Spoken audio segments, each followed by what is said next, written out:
जय श्री राधा कृष्ण। कार्तिक मास महात्म अध्याय 27। कार्तिक मास समापन के करीब है, अंतिम कुछ दिन रह गए हैं। कार्तिक एकादशी से कार्तिक पूर्णिमा तक महाफल देने वाला समय है। शास्त्रों में वर्णित है कि 3 या 5 दिन के कार्तिक स्नान से ही इंसान के कई जन्मों के पापों का अंत हो जाता है। अब गणेश जी महाराज और अपने गुरुदेव को याद करते हुए कार्तिक मास महात्म का अध्याय 27 सुनते हैं। कल कार्तिक मास महात्म के अध्याय 26 में हमने गोपाष्टमी की बहुत सुंदर कथा का श्रवण किया था। अब आज कार्तिक मास महात्म के इस अध्याय में जानेंगे कार्तिक शुक्ल नवमी यानी आंवला नवमी का महत्व, साथ ही जानेंगे किस देवता की कितनी परिक्रमा की जाती है और परिक्रमा करने का क्या फल होता है। शुरू करते हैं। बोलो कार्तिक के महात्म की जय, कार्तिक के ठाकुर की जय। कार्तिक मास महात्म को सुनते हुए राजा पृथु बड़े आनंदित होने लगे और वो बड़े ही आनंद के साथ नारद मुनि से पूछने लगे, हे नारद जी, आप वेद शास्त्र तथा पुराणों के जाने वाले हैं, कृपया करके ये बतलाइए कि किस देवता की कितनी परिक्रमा होती है और परिक्रमा करने का क्या फल होता है। राजा पृथु की बात सुनकर नारद जी कहने लगे, हे राजा, देवी की 1, सूर्य की 7, अग्नि की 7, गणेश जी की 3, शिव जी की आधी, पितरों की 3 अथवा 4 और विष्णु भगवान की 4 परिक्रमा लगानी चाहिए। इस संबंध में ब्रह्मा जी का कहा हुआ एक प्राचीन इतिहास सुनो, जो बृहस्पति जी तथा देवराज इंद्र का संवाद है और ये स्वयं ब्रह्मा जी ने मुझे सुनाया था। इसके बाद नारद जी बोले, विवस्वर मनवतर में एक समय सब देवताओं सहित इंद्र बृहस्पति जी के पास जाकर उनसे पूछने लगे, हे गुरुदेव, ब्रह्म काल से पहले ये सृष्टि कैसी थी, इंद्र तथा अन्य देवगण कैसे थे और उनका कर्म कैसा था। ये सुनकर बृहस्पति जी कहने लगे, उस समय की बात तो हम भी नहीं बता सकते, क्योंकि उस समय को 6 मनवतर बीत चुकी है, परंतु आपके ही नगर में एक सुधर्मा नाम वाला राजा है, वो सब कुछ बता सकता है, अतः उसके पास चलिए। तब बृहस्पति जी सब देवों तथा इंद्र को साथ लेकर राजा सुधर्मा के पास गए। राजा सुधर्मा ने देव गुरु जी सहित इंद्र आदि देवताओं का यथाविधि पूजन तथा आदर सत्कार किया। इंद्र सुधर्मा का राज्य लक्ष्मी तथा वैभव को देकर दंग रह गया। तत्पश्चात कहने लगा, हे सुधर्मा, इतनी लक्ष्मी तुम्हें कैसे प्राप्त हुई?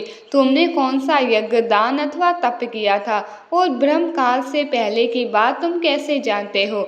ये सब जाने की हमारी अभिलाषा है। राजा सुधर्मा बोले, हे इंद्र, जब चारों युगों की 1000 चौकड़ी बीत जाती है तब ब्रह्मा जी का एक दिन होता है। उस एक दिन में 14 मनु और इंद्र होते हैं। जब हम विष्णु लोक में थे तब वहां पर रहते हुए हमारे सामने इतने ब्रह्मा हो चुके थे कि हम उनकी गणना भी नहीं कर सकते। उसके बाद हम यहाँ स्वर्ग में आए। हमने जो एकमात्र अच्छा कर्म करके इतनी लंबी आयु पाई है उसका विवरण सुनो। पहले जन्म में हम मांस खाने वाले गिद्ध थे। एक समय कार्तिक शुक्ल नवमी को श्री विष्णु जी के मंदिर में बैठे हुए थे, तभी एक शिकारी ने हमको बाण मारा, जिससे हम घायल होकर मंदिर में आ गिरे। उसी समय मांस के लोभी एक कुत्ते ने आकर मुझको पकड़ लिया। उस कुत्ते को देखकर अन्य कुत्ते भी वहां पर आ गए। वो कुत्ता बाकी कुत्तों के डर के मारे मंदिर के चारों ओर चक्कर लगाने लगा। दूसरे कुत्ते भी उसके पीछे पीछे भागते रहे। इस प्रकार हम सबकी प्रदक्षिणा हो गई और इसी बीच प्रदक्षिणा पूरी होने के बाद मेरी मृत्यु हो गई। उस प्रदक्षिणा से भगवान बहुत प्रसन्न हुए और मुझको अपना परम पद दे दिया। ये बात सुनकर इंद्र को अत्यंत प्रसन्नता हुई और उसने विधि पूर्वक भगवान का पूजन तथा प्रदक्षिणा की। उसके पश्चात नारद जी ने इस नवमी तथा भगवान की परिक्रमा का महत्व बताते हुए आगे कहा, हे राजन, कार्तिक शुक्ल नवमी सतयुग की आदि तिथि है। इस दिन भगवान की पूजा, प्रदक्षिणा, दान, तप तथा यज्ञ करने से कई गुना फल प्राप्त होता है। यदि कार्तिक कृष्ण नवमी को मथुरा में जाकर भगवान की पूजा और प्रदक्षिणा की जाए तो उसके फल का तो कहना ही क्या है। प्रदक्षिणा करने में जितने पग उठते हैं उसके उतने ही कुल वैकुंठ में जाते हैं। यदि मथुरा पूरी दूर हो तो अन्य किसी स्थान पर प्रदक्षिणा करें।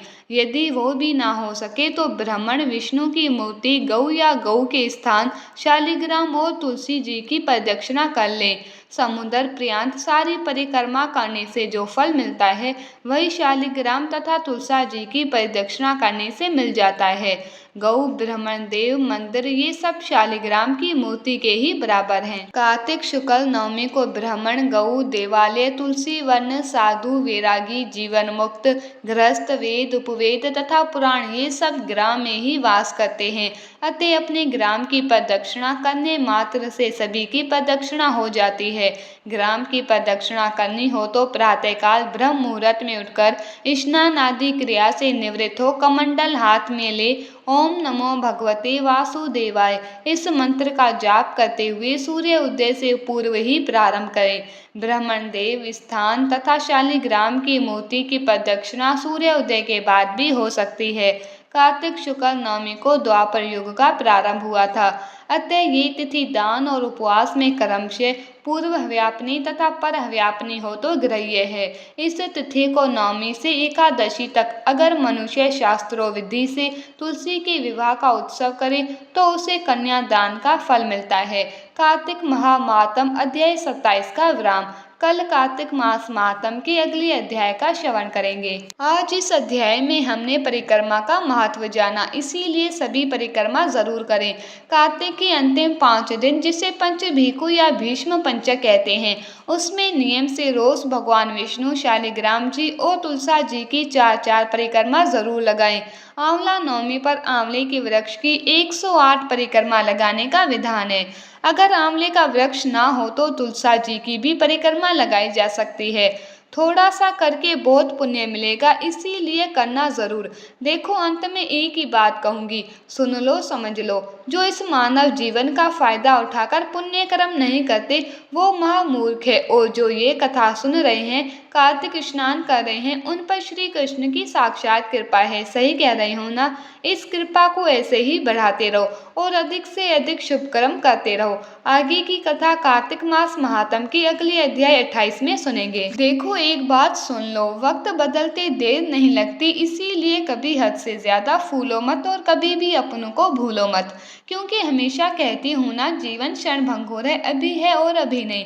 कल युग का बैंक बैलेंस तो बढ़ा रहे हो, ऊपर की अकाउंट का भी सोच लो। कर्मों के अलावा कुछ साथ नहीं जाएगा, इसीलिए अभी भी समय है। ज्यादा से ज्यादा नाम जाप करके जन्म मृत्यु के चक्कर से मुक्ति पालो।